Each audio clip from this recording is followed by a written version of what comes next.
in the contemplation of truth, of the self, of the reality of consciousness. In our contemplation, we come in time to certain understandings. It's sort of, it blooms. There is a blooming, we're ripening, a tenderizing. There's a certain clarity. We notice it. We may not notice it immediately, but it may be like the dawn, like the day rise, the dawn. When it rises, you don't notice, but then it's day, light, you see. And it's very important to honor your understanding, to be living according to your highest understanding. To not just test it out, but to live it. You could say test it out, but you have to give yourself to your highest understanding. And the ultimate understanding is that I am the self. I am this universal consciousness, or one consciousness. That which speaks is that which hears.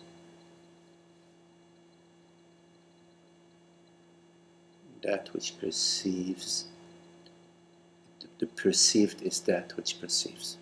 It belongs to the perceiver. There is only one perceiver, there is only one reality.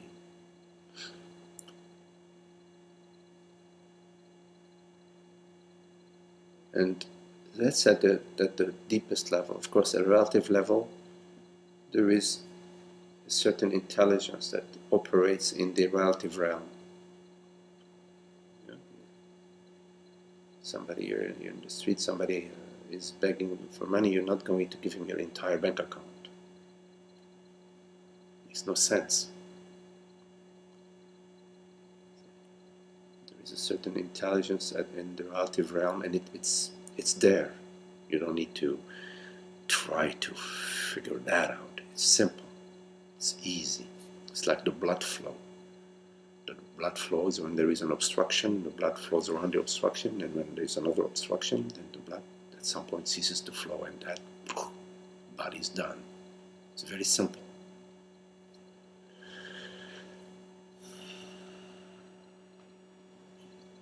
It's so silly to try to make the body live forever. It's impossible.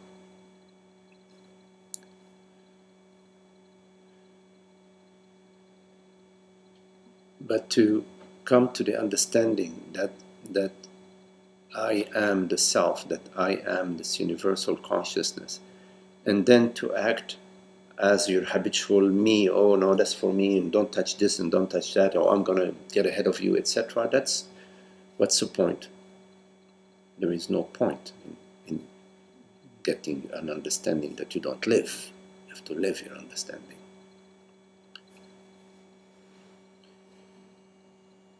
Anyways, is there any questions?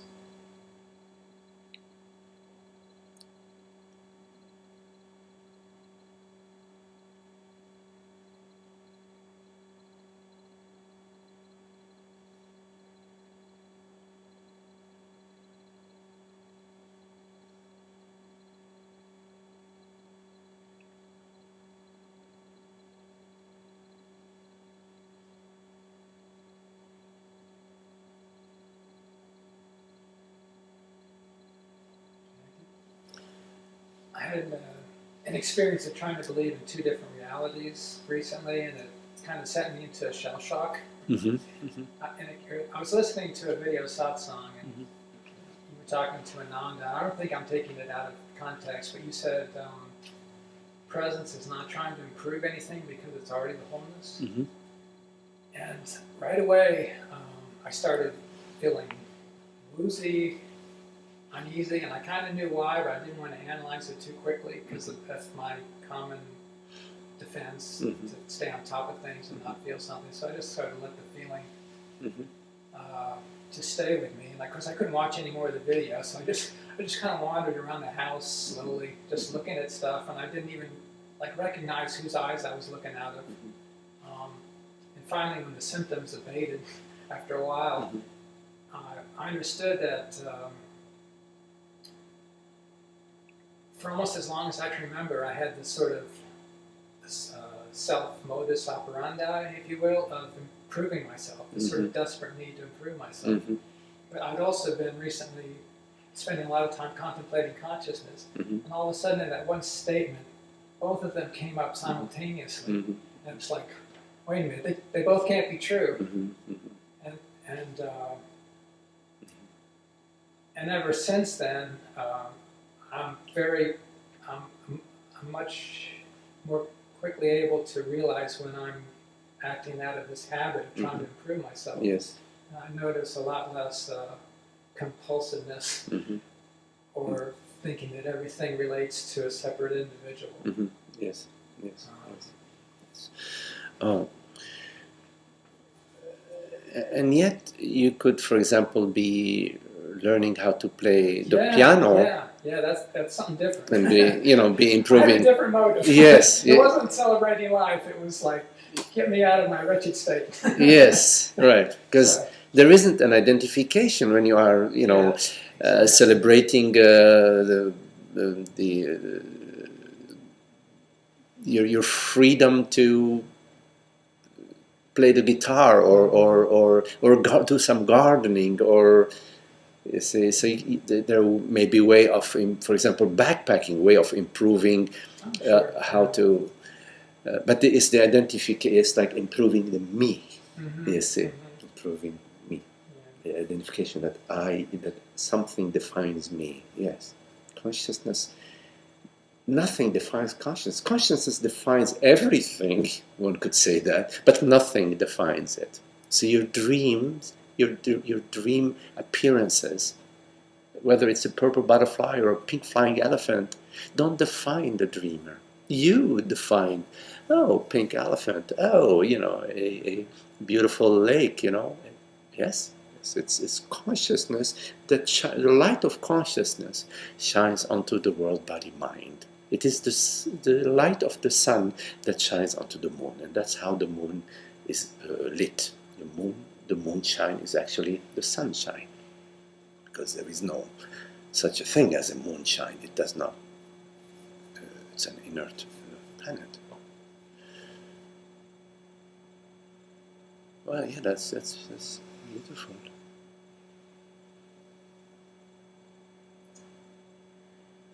It's almost like trying to move toward consciousness actually moves you away from it, in a way. Consciousness trying to move towards itself. It's like, and then after a while, I just get tired and frustrated and feel kind of dead, and then I feel despair. And of course, the despair doesn't last forever. And then all of a sudden, consciousness shines back up. Yes. And then I seem to go through the cycle again. Yes.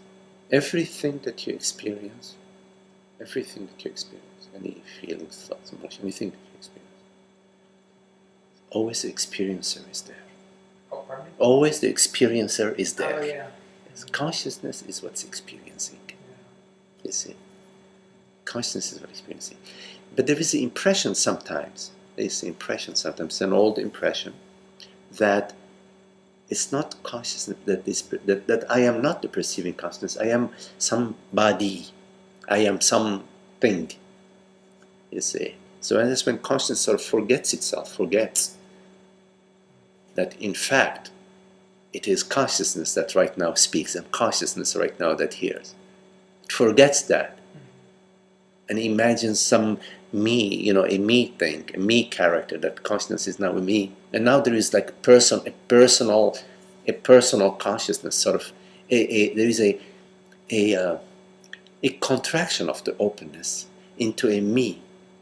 And then there are the feelings, the me feelings, you see.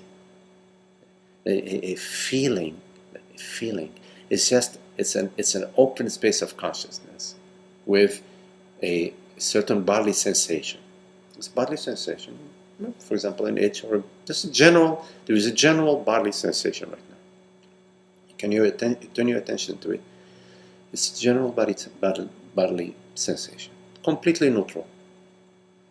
You can turn your attention to it right now, completely neutral. You can't really define it. And now you say, well, it's me. I am sitting in the chair. I'm not sure if I'm saying the right words. Do they like me? I'm not sure if they like me. Oh, God, how is my bank account? Oh, you add a me thought that basically consciousness is now a person, yeah, and that open bodily sensation, which is an open sensation, a dancing, flowing, floating, glittering sensation, contracts. Well, it depends, most often it's like the belly, the chest, the neck, the face, sometimes the eyes, they there is the oculary nerves get, there is the energetics shift, you see. So what I'm saying is that there is an open space where there are sensations, perceptions, thoughts. When you add a me, that meaning I consciousness, I'm a person, that entire open space contracts into feelings. Then we have feelings. See? Consciousness has no feelings. Right? So the feelings are consciousness sort of forgetting itself, and now it's the body, mind, a person. So it's a me. Right? A person is consciousness imagining itself to be Joe or Mary or whatever. Yeah, so that's what the person is. So the person is consciousness dreaming. It's forgetting itself. So it dreams that it forget itself, and now it says, "Oh, gee, I gotta be something." So now it's Mary or Joey or whatever. Yes, and now there are feelings, because consciousness is the openness of being. It's an open. It's peace, beauty, love, tranquility. It's the infinity of being, the vastness of being. This vastness of being, take all this vastness of being and put it inside a shell, inside a body-mind shell. You have feelings. So basically what you say is expression, I am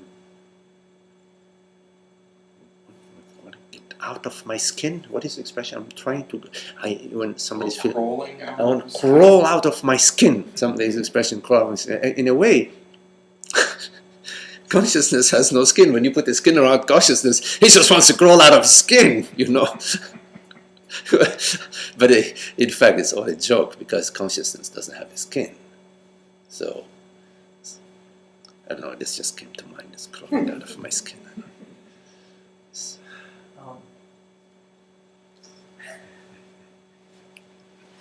I don't know how to say this, and I don't know if anybody will like me. In this case. I'm being humorous. I'm here in this thing of living and being practical as well. It certainly gets talked about in non-duality talks and stuff.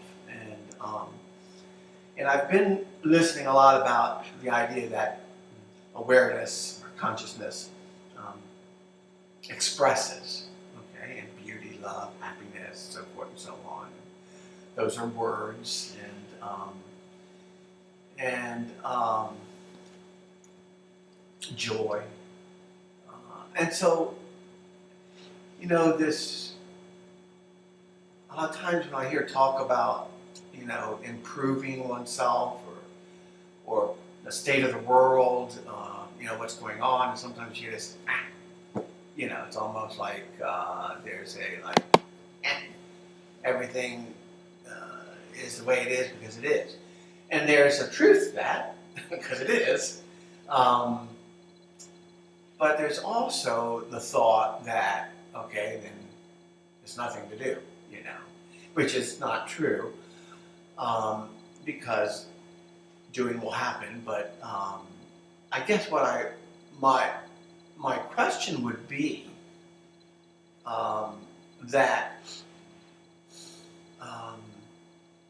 improvement, so-called improvement, or doing something, consciousness expressing in happiness and joy and love would be, an instance would be, say I'm not eating properly, okay, and it's unhealthy for me. I'm not eating properly, it doesn't feel good, and yet it's more psychological. I don't deserve to eat properly, and so forth and so on. It's not even known, but you know, and all that just goes on.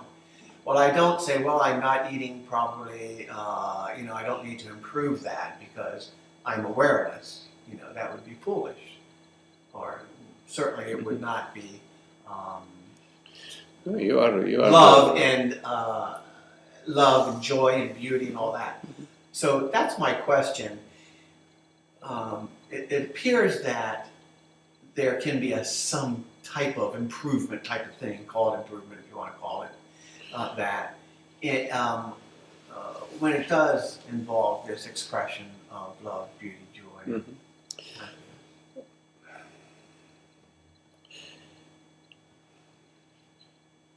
You know, consciousness loves to play. It's complete freedom, and it loves to play, and it loves to play a sweet play, a sweet game.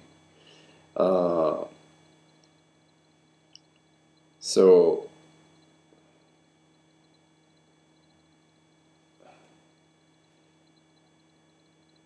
actually, it plays all games.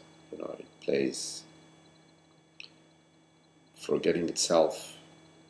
You know, the whole impression of unhappy dreams, and the return home, recollecting itself and returning to its to revelation and to celebration of its inherent freedom and joy. But you know, consciousness, when sits in the theater, it's sitting in the theater and it's watching a movie, so it's watching some tragedy. It's watching World War II, you know. But and then okay, then you play, you know, Romeo and Juliet, you know, great love story. Or in either case, consciousness is sitting in the theater. It's not touched by what's appearing on the screen. It's not touched by what's appearing on the screen. Now, in terms of relating to improvement, it is out of foolishness that, well, I would say not out of foolishness, out of ignorance. Ignorance meaning not knowing our true nature, not knowing that we are consciousness, that we compensate in eating, that we have addictive behaviors, for example. Addictive behaviors, they are one way in which we attempt to numb our misery and our unhappiness. But what is the cause of our misery and our unhappiness? The cause of our misery and our unhappiness is that we believe we are immortal body-mind. That's a pretty awful thought. That's a pretty awful situation to be in, to believe that you're mortal. Darn, I mean, that's a really bad place to be. Because even in your deep sleep, it's going to haunt you in some way or the other. Right? What's going to happen to me? What's happening to me? Oh my goodness, my body is aging. Oh my goodness, my bank account is dropping. My bank account, meaning the bank account of this body-mind, of this character, of Joe Schmo, Joe Smith, whatever. So that's pretty unhappy. So the addictive behaviors, mistreating the body, ignoring the body, or treating the body in ways that are not wise, are a result of a certain unhappiness that we are trying to compensate for. Yes?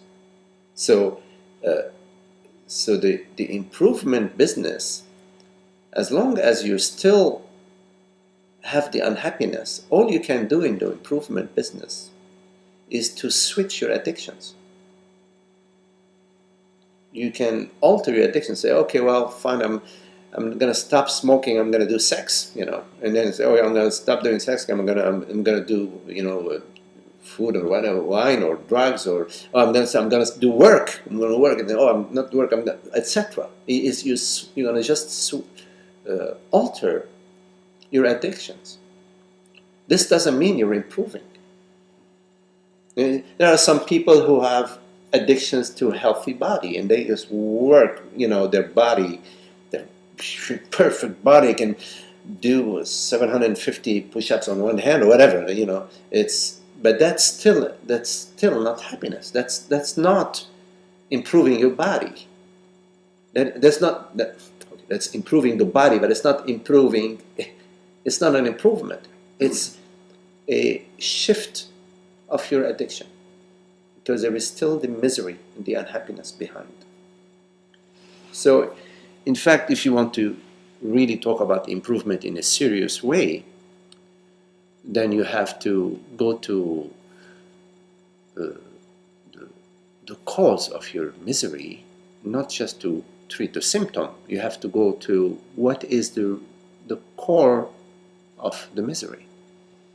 And the core of the misery is believing yourself to be a mortal body-mind, meaning not knowing yourself as consciousness, not knowing yourself as this universal presence, this universal intelligence, this infinite beingness. See? So you could say that on a relative realm, that would be an improvement. So yes, in a way, these meetings are about improvement. About moving from ignorance towards wisdom, moving from the beliefs towards truth, right? All our beliefs, I am this and you are that, and so on, to the truth that I am this aware presence, this effortless, borderless aware presence, this God-given, you know, it's God speaking, God hearing, God. That's, you know, in religious terms, that's what God is. It's infinite presence. Yes. So, now, this does not mean that you don't contemplate in your waking dream how to have a happier, sweeter life. Not just for you, because if it's just for you, you're going to fail. When you are entering in a contract with somebody and you're trying to win, you have to keep in mind that you want the other one to win too. That's how you win. But if you want to go into a contract, you want to win, and you're trying to figure a way of how to change the words and so on and so forth to so that you can trick them, you're not going to win. You can try it, but I tell you, you don't waste too much time. You know, so you save yourself a lot of angst and lifetimes and lifetimes of as long as you act from a wholeness, from a fairness and your sense of interconnection with the other as yourself, that's an improvement in your life, in your waking dream. Yes. So you can try to improve your body, for example, but in order to improve your body, at the same time as you're improving your body, you need to improve your identification with the body. You need to contemplate your identification with the body, and that will relax. Because when you're identified with the body, there is a contraction. There is a worry. There is a, how am I doing? How am I looking? How am I, whatever, you see? And that is not happy. It's not sweet, you see? So if you really want to improve your body, you can eat well, do some exercises, whatever, do some walk in nature, sing, whatever.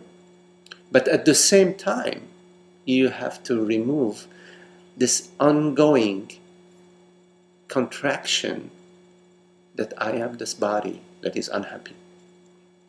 So, in a way, you could say that we are in the improvement business. You could say that. But at the same time, you already are the wholeness of being, you see. So, let's say that in the dream, we are attempting to sweeten the dream. We don't want lions chasing us and we're running away towards the tree and praying to God that I can make it up the tree before the lion catches me. We want the dream of a beautiful butterfly, pink flying elephants, beautiful lakes and rivers and streams. Yes? But that's still at the dream stage, at the dream level. It's just beautiful, it's perfect. But the way to come to the sweet dream, you have to remove from the dream this sense of imminent danger that is due to our identification. I hear what you're saying. So then the question would be rephrased in a sense, because I'm hearing that, and my experience really has been that when I'm contemplating the awareness, when I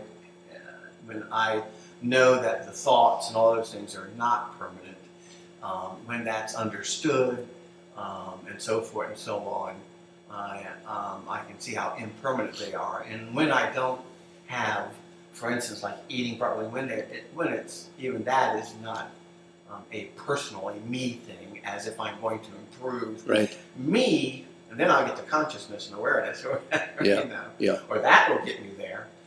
It may be helpful to be healthy, but so my question is really that the improving it's a word, it's an idea, it's a concept, the improving, but maybe the act of doing something that is healthy for the body, okay, is the act of consciousness awareness. Yeah.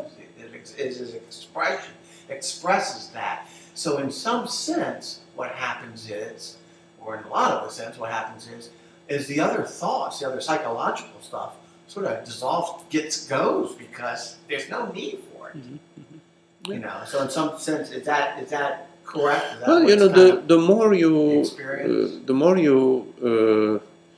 The deeper your understanding that I am consciousness, and then you find yourself also living it.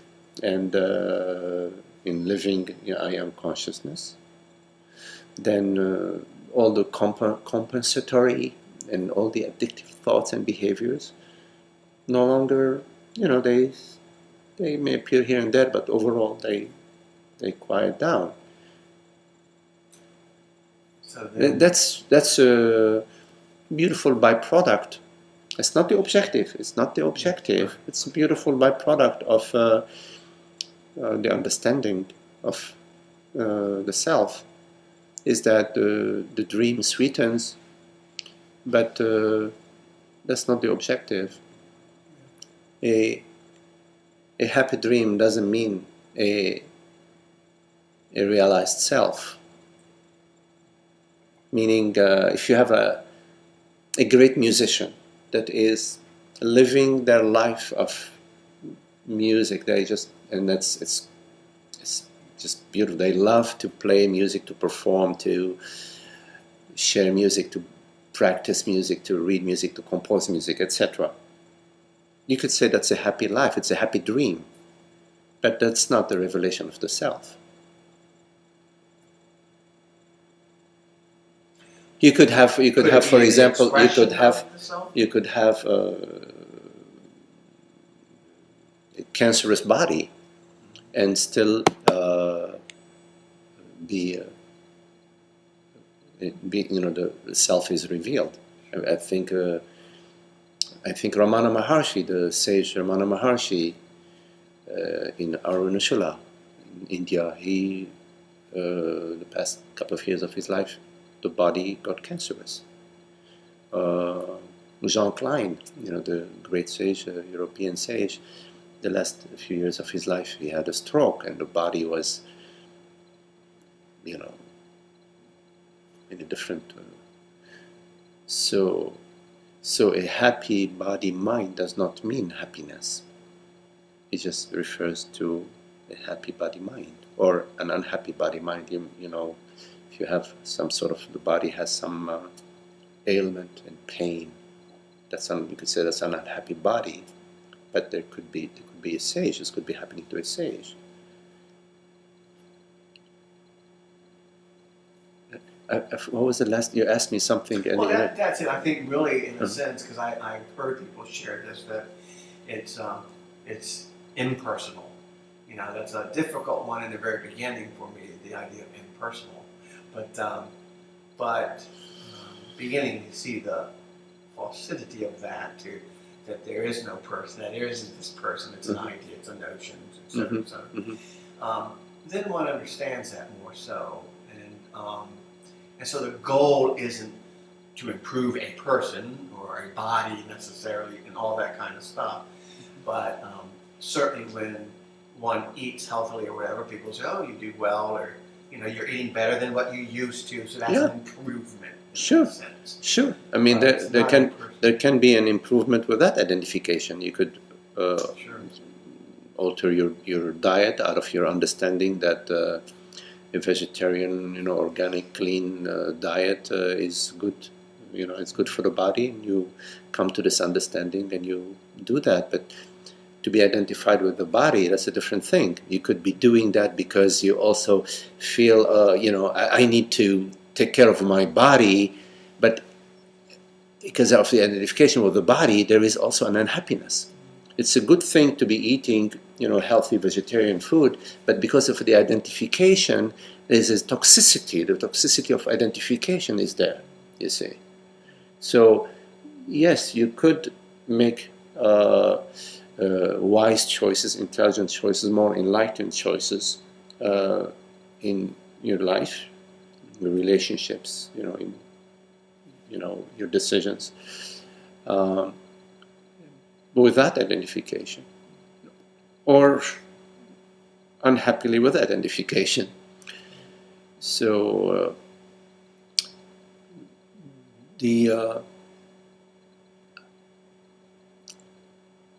in general, when you are contemplating the self, you also, there is a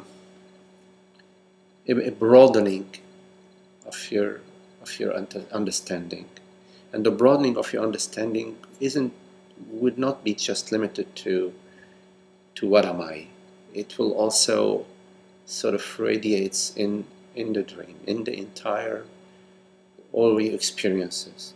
You see? So it will radiate into, how am I working, how am I relating with people, how am I talking, how am I eating, how am I walking, etc. It's the dream and the contemplation and the self are one. See, when you are not contemplating the self, when you are into the me, there's an improvement, so I want to get the better job, better money, better husband, wife, etc. Then that will also, you will also be living that misery. You may find yourself eating at the best restaurant, but health-wise, it might not be your best choice. I mean, taste-wise, it might be something, but health-wise, and it might not be the best choice. And in the long run, you will find out.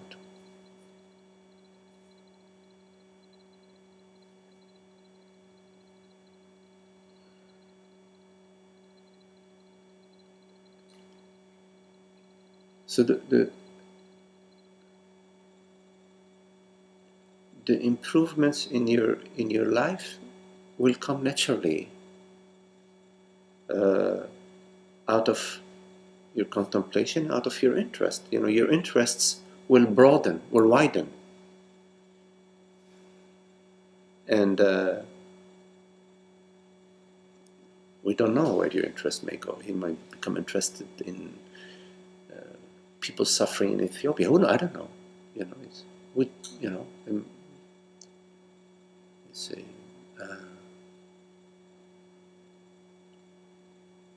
It's all God's doing, meaning the doing of grace. Grace is doing. So grace invites you to these gatherings, invites you not just to these gatherings, but to the contemplation of the self. Because you don't need to come to these gatherings for the constant contemplation of the self. So grace invites you to the contemplation of the self, and it invites you to live, to compose the dream, to alter the dream in many various ways. And there will be sweeter ways to be celebrating the dream because of the relaxation of the contraction around being a man or a woman or a person.